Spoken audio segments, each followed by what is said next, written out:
Peace and love, family. Welcome to Night and Day Talk Media. In a recent Instagram live stream, Nicci Gilbert from the 90s R&B group Brownstone speaks on former talk show host Wendy Williams.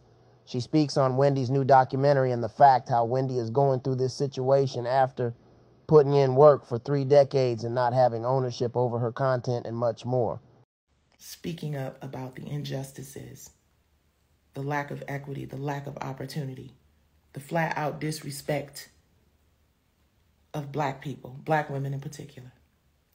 And now tonight we all trying to decide if we're going to watch this Wendy Williams documentary. Now, I just got to say this. The owners of the algorithm ain't going to like this one here. But I'm going to say it anyway. If they bump y'all out, just come back, because they bumping folks out. They definitely be bumping folks out because they just don't like people who think outside of the motherfucking box they always putting us in. But this is the reason. That's the other reason why we got to do this at WIRFTV.com. The other reason we got to do it over there is because they going to always keep knocking y'all out over here. So please go to WIRFTV.com, because one day you might look up and I might get Sean King. I don't know. You know, in terms of just bye, girl. And ain't nothing I said about my booty hole being brown or dropping it low or spreading it wide or beating somebody up or throwing a chair or cussing nobody. Ain't none of it, none of that. It's just fighting for ownership. It's just fighting for my rights as a creative to be able to tell authentic, real stories like the ones we telling over at WIRFTV.com. I'm telling you, y'all better go on over there because pretty soon. But anyway, let me get back to what I was saying. If Prince wrote slave on the side of his face, if Michael Jackson has complained since whenever, however, whatever, about everything, we have had Taraji, we have had everybody, everybody has complained about the lack of equity and the lack of respect in this industry. And now we see Wendy Williams, which we're all trying to sit here and figure out whether or not we're going to watch this Wendy Williams documentary. Absolutely have to watch it. We have to watch it, and we have to take it in, and we have to really receive every entertainer on the face of the earth. I changed my mind. The shade room question that I posed and the other questions that I've posed about how it's possible for someone who cannot even be the executor of her own estate to be the executive producer of a documentary that shows her with dementia and aphasia. I don't know. I don't know what's happening. I don't know. But I do know that we have to watch it. And the reason I feel like we all have to watch it is because I think if there is any example of a person in this industry that everybody in the industry was trying to get on with, like it was, don't front. I'm not even up front. I was looking forward to the opportunity to go sit on Wendy's couch because she was the queen of it. She was the top of the motherfucking heap. She was that girl. She was it. Daytime television and radio, it was Wendy. And we all need to see how easy it is for somebody to snatch the carpet up from under you when you don't have ownership of your shit. Period. And even when you do, as I went in and pitched to Lionsgate before they hired someone else to do a substantially similar show, because I wanted ownership, like Tyler Perry. They gave Tyler Perry ownership. I went in there and pitched ownership to the CEO of the company. Hey, I want a deal like Tyler Perry. I want to be able to own my content. I want to be able to distribute my content, like the content that you guys can watch when you go to WIRFTV.com. See, Queen Latifah Shakim gave me that opportunity. I will forever be grateful to BET, TV One, Queen Latifah, and Shakim.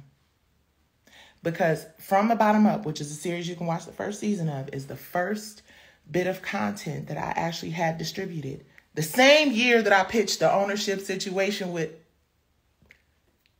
P-Valley's Lionsgate's president for Soul Kittens Cabaret.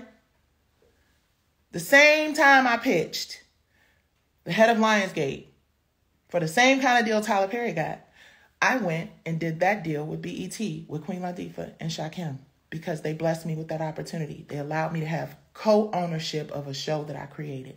And now you can watch it on the WIRF TV platform.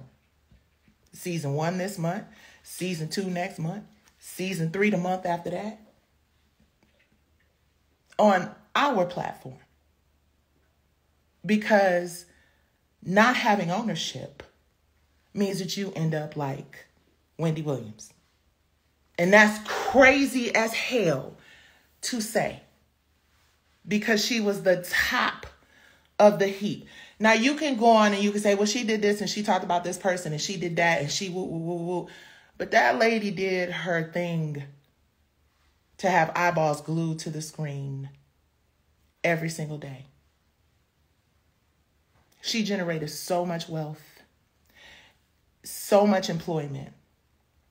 And I'm telling you now, if you think that there are people who are making way more money, who have done far worse things,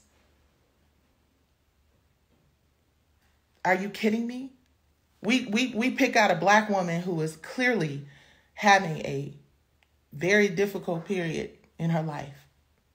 And we're here to exploit it for all the world to see. We got to watch it. Because if ever or ever there was, and I'm about to get back to putting this content together for WIRF on TV. And I don't care if it's 5 people watching. Them 5 people watching content that we own, that we created. Content. Let me say this first. If ever there was a cautionary tale to people in the entertainment industry, if Prince, Michael Jackson, Wendy Williams, and Whitney Houston. Well, I'm sorry. Let me not put Wendy in that heavenly choir yet. But I'm just saying, in terms of trajectory of career, in terms of if Wendy had, which we never get taught this shit, you guys. I'm just now learning it. I'm just now learning that I ain't got a motherfucking thing if I don't have ownership of the things that I create. It was the Wendy Williams show, for God's sake. She was the one person doing it. And if anybody should have owned something that they created, Wendy Williams damn sure should have had some ownership in it. Her son, her kids, her family, generationally should have had some continuous. And I may be wrong. Excuse me. I could be all out of pocket. Hold up. Wait, let me retract. Allegedly, like Wendy used to say. Listen, maybe she does have ownership of the Wendy Williams show. Maybe she does. Just like maybe Katori got ownership in P-Valley. Maybe she does. But what I will say to you for certain is that if you have content and stories and ideas that you want to be protected for generations to come, that you want to be an example of how dope we are, an example of our greatness, stories that can help preserve, even if you in particular, story isn't about you. If you think of people, great people that deserve the opportunity to be shown in the light of greatness and wealth building, come to Worth TV. Baby, listen, that iconic shook. If you tired of people being all up in the videos dancing and not getting any equity for it and not getting any ownership for it, and not having the opportunity to really be able to tell authentic stories about really what had happened was, come to Worth TV. And I mean that with my whole heart. Now we're going to get an influx of shit that we ain't ready for. No, this is our soft launch. This is our soft launch, but I mean it when I say it. Listen, I'm not going to be a victim to people like Lionsgate and Stars and shit anymore. I'm working to be competition. Because you know why? Because I know that it's our people, black women, predominantly, people of color. I know it's us, we, who build those billion-dollar companies, right? And I'm not trying to disrespect anybody. I am simply saying I'm not going to be no victim, period. I'm not going in pitching shit else to nobody. You want to see what we got? Come see it over at Worth TV. If we're not already in conversations, which I'm already in conversations about some things that we'll talk about. But if we're not already in conversations, baby, listen, we are going to just create our shit.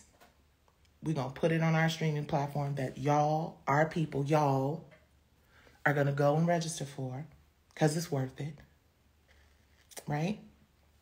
And we're going to keep creating stories and keep creating opportunities and keep creating platforms for our people to have stories that don't end up like Prince, that don't end up like Michael Jackson, that don't end up like Wendy Williams, that don't end up like Whitney Houston, that don't end up like too many of our greats. C. Dolores Tucker tried to tell us this shit a long time ago, and I bet you a lot of y'all are wondering, who is C. Dolores Tucker? Well, that's why we created Worth TV.